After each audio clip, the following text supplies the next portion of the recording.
तो project abstract में सबसे पहले आप देखेंगे प्रोजेक्ट एब्स्ट्रैक्ट, प्रोजेक्ट टाइटल। यहाँ पे आपको जो भी प्रपोज़ल आप कंपनी को दे रहे हैं उस प्रोजेक्ट का प्रपोज़ल का टाइटल यहाँ पे एंटर करना है। उसके बाद what does the project intent to do, मतलब प्रोजेक्ट का इंटेंट आपको 10 वर्ड के अंदर यहाँ पे बताना है। उसके बाद प्रोजेक्ट का यहाँ पे आपको टाइप स्पेसिफाई करना है, फ्रेश है, रेप्लिकेशन है या स्केल अप है प्रोजेक्ट। फिर नेक्स्ट चलते हैं हम। नेक्स्ट में आप कंपनी को कितने बजट के लिए, मतलब आप कितना अमाउंट कंपनी से चाहते हैं, तो यहाँ पे मैक्सिमम 9 लाख रुपए तक आप इनसे डिमांड कर सकते हैं प्रोजेक्ट के बेस पे। फिर आपको नेक्स्ट बताना है कि अगर आपका प्रोजेक्ट लाइक 20 लाख रुपए का है तो 9 लाख रुपए कंपनी ने दिए, तो यहाँ पे 11 लाख रुपए आपको यहाँ पे एंटर करना होगा कि अदर डोनर का बजट मेरा 11 लाख रुपए है, अदर डोनर से मेरे को 11 लाख रुपए मिलेंगे। उसके बाद कितने महीने ये प्रोजेक्ट चलेगा, 48 महीने इसमें मैक्सिमम टाइम दिया हुआ है। फिर आपको यहाँ पे स्टेट सेलेक्ट करना, किस स्टेट में आप ये मतलब डोनेशन लेके कार्य करोगे। जैसे मैंने छत्तीसगढ़ सेलेक्ट कर लिया, फिर आपको छत्तीसगढ़। फिर आप कितने विलेजेस के अंदर, नंबर ऑफ़ विलेजेस यहाँ पे एंटर करने पड़ेंगे, कितने विलेजेस के अंदर आपकी ये एक्टिविटी चलेगी। ओके। उसके बाद नेक्स्ट है why do you think the project is necessary. आपको यहाँ पे कंपनी को बताना है कि आपका प्रोजेक्ट क्यों नेसेसरी है, क्यों कंपनी आपको फंड दे इस प्रोजेक्ट के ऊपर। फिर नेक्स्ट हम चलते हैं, फिर आता है डायरेक्ट बेनिफिशरी टाइप। यहाँ पे आपको मतलब किस टाइप के बेनिफिशरी होंगे, किन तरह के लोगों को आपका प्रोजेक्ट मतलब टारगेट करेगा। उसके बाद में प्रोजेक्टेड नंबर ऑफ़ बेनिफिशरी, कितने लोगों तक आपका जो सुविधा है प्रोजेक्ट के थ्रू। मान लीजिए एजुकेशन में आप पढ़ाना चाहते किसी को, तो कितने लोगों को पढ़ा सकते हो आप, एक्सपेक्टेड कितना है वो यहाँ पे लिखना है। फिर थर्ड नंबर पे आता है यहाँ पे what are the 5 most relevant strategy, मतलब यहाँ पे आपको 175 वर्ड में 5 ऐसी स्ट्रेटजी बतानी है जिसको आप इम्प्लीमेंट प्रोजेक्ट के अंदर करोगे सक्सेस के लिए। फिर नेक्स्ट हम चलते हैं फोर्थ में, यहाँ पे आपको 5 relevant result expected from the project covering impact. क्या 5 रिलेवेंट रिजल्ट होंगे जो आपके प्रोजेक्ट को कवर करेंगे, जो आपके प्रपोजल में है, और वो इम्पैक्ट क्रिएट करेंगे।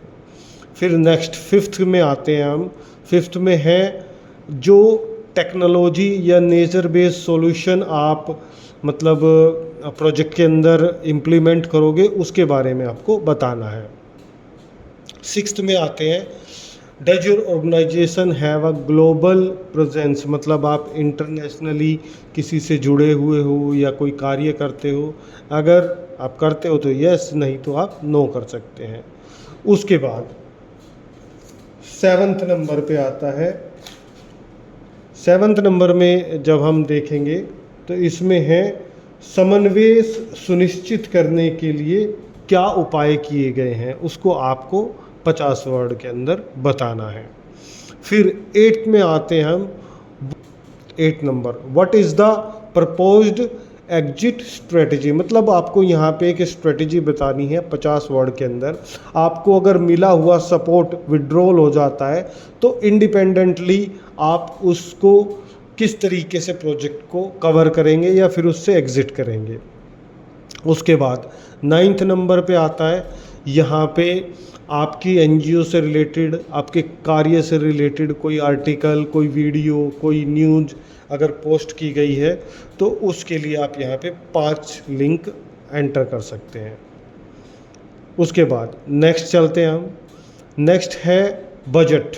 बजट के बारे में बताना है। मान लिया जाए आप कंपनी से 9 लाख रुपए का फंड डिमांड कर रहे हैं और आपका टोटल बजट है 20 लाख रुपए, ठीक है। 11 लाख रुपए अदर डोनर से आएगा, तो आपको यहाँ पे लिखना है प्रोजेक्ट एक्टिविटी में क्या कॉस्ट जाएगा जो HCL से मिलेगा, ठीक है, और अदर डोनर से जो मिलेगा उसका कैलकुलेशन तो यहाँ पे ऑटोमेटिकली कैलकुलेट होता चला जाएगा।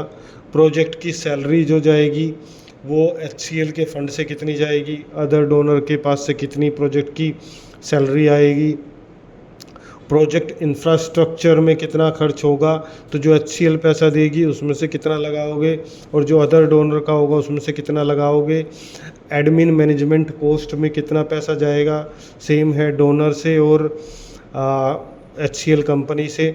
टेक्नोलॉजी में आप कितना पैसा खर्च करेंगे, तो यहाँ पे टेक्नोलॉजी में कितना पैसा खर्च होगा। उसके बाद मिसलेनियस मतलब मिला जुला के जिसका आपको आइडिया नहीं है, आपको लगता है कि भाई इतना और खर्च हो सकता है लेकिन कहाँ खर्च होगा वो नहीं पता, वो यहाँ पे आपको एंटर करना है, तो टोटल बजट यहाँ पे आ जाएगा आपका। इसके अलावा 11th में है गवर्नमेंट पार्टनरशिप, मतलब गवर्नमेंट की किसी स्कीम वगैरह से रिलेटेड आपको अगर कोई हेल्प मिल रही है या आप इन्वॉल्व हो उसमें, उसके बारे में लिख सकते हो, अदरवाइज़ ये मैंडेटरी नहीं है। फिर 12th में आते हैं upload maximum 3 picture which is the best describe और रिलेट टू योर प्रोजेक्ट, मतलब 3 ऐसी फ़ोटो आप यहाँ पे अपलोड कर सकते हैं जिनका देखिए यहाँ पे साइज़ वगैरह भी दिया हुआ है और मैक्सिमम 2 MB उनका मतलब वेट होना चाहिए, उनको आप यहाँ पे अपलोड कर सकते हो और उसके बाद आपको प्रोजेक्ट को सेव करना है। तो गाइज़ आपको ये वीडियो कैसा लगा आप प्लीज़ कमेंट में लिखिएगा और इसके अलावा चैनल को सब्सक्राइब कीजिए और शेयर कीजिए अगर आपके किसी जानकार को NGO को प्रोजेक्ट की नीड है तो उनको आप शेयर कर सकते हैं। 3rd वीडियो में हम प्रोजेक्ट ऑर्गेनाइजेशन डॉक्यूमेंट के बारे में जानकारी देंगे। धन्यवाद।